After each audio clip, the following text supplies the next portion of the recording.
Welcome back to the Detail Garage. Now we're moving on to full-blown detail on this GTR. We've been following the chemical guy's flowchart, starting with the wash. We've clayed it, we've polished it, we've glazed it, and now we're moving on to the sealant. Now the reason why you want to seal your car is because whenever you do any kind of paint correction or if you apply glaze, you want to lock that in there. If you expose the pores of the paint, things are just going to fall in there and dull out that finish. So by putting a glaze on there, it's going to lock in all that hard work you've already done.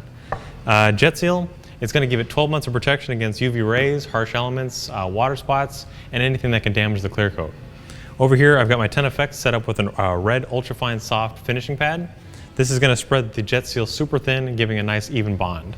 And then for the more intricate areas, I'll just use a black UFO to get the smaller pieces where the machine's not going to fit. So let's get started.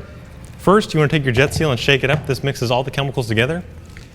And then with any glaze, polish, wax, whatever you're putting on a pad, you want to apply about 5 dime-sized drops to the actual hex.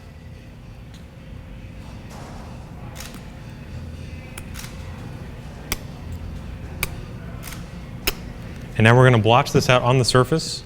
And the reason why you want to blotch it out is because you don't want to put a heavy clump of it in one area and then turn the machine on, and then it'll fling it all over the car. So by blotching it out, you'll be able to give it even coverage. So now that it's blotched out, you want to put it on speed setting 1 and then just spread it out in an even layer over the whole vehicle.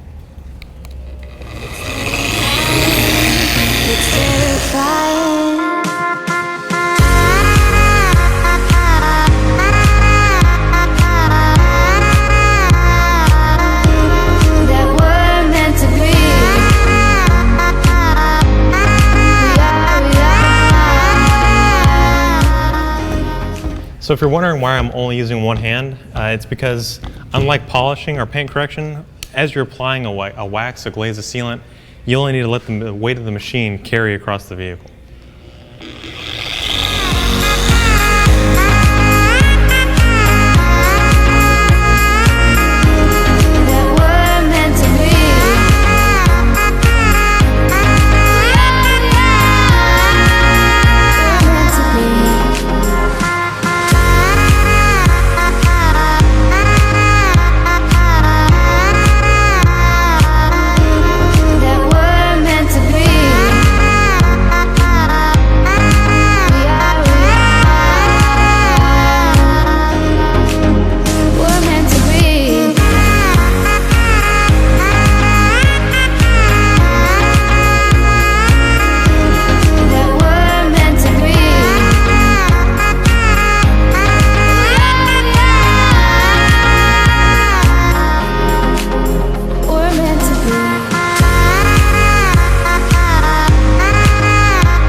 I've just finished applying JetSeal to the rest of the vehicle using the machine. Now I'm going to go into the smaller areas using the applicator.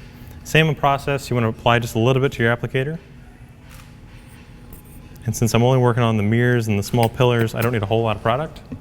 So we'll go over to the car, and you want to blotch it out,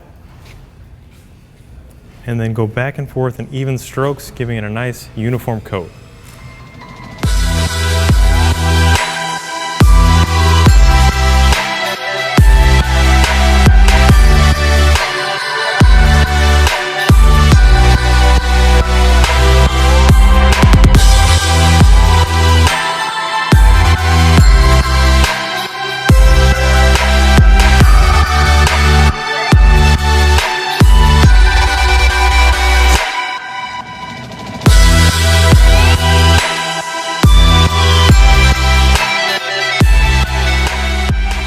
So after letting the JetSeal sit for about 15 minutes, it's time to buff it off.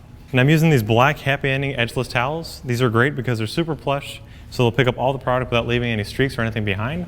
And also since they're edgeless, they won't create any new scratches or swirls. So what you want to do is put it on the paint and then work back and forth in straight lines. The reason for this is because if you do pick up something and it starts to scratch the paint, it'll actually swirl, and that's a lot more noticeable and a lot harder to remove.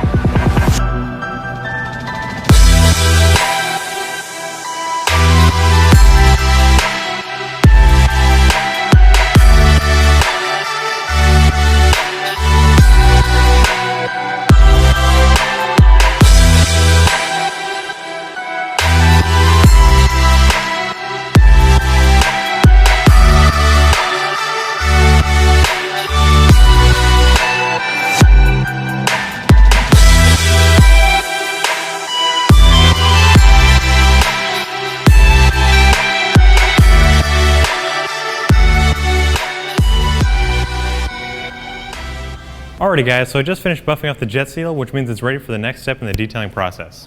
Now, as I keep mentioning, we're going by the chemical guys flowchart. We started by washing it, we clayed it, we polished it, we glazed it, and now we just sealed it, which means it's ready for the next step, which is wax. So tune in next time when we bring this baby back in the shop and we throw on some butter wet wax. We'll see you next time. Thanks for watching.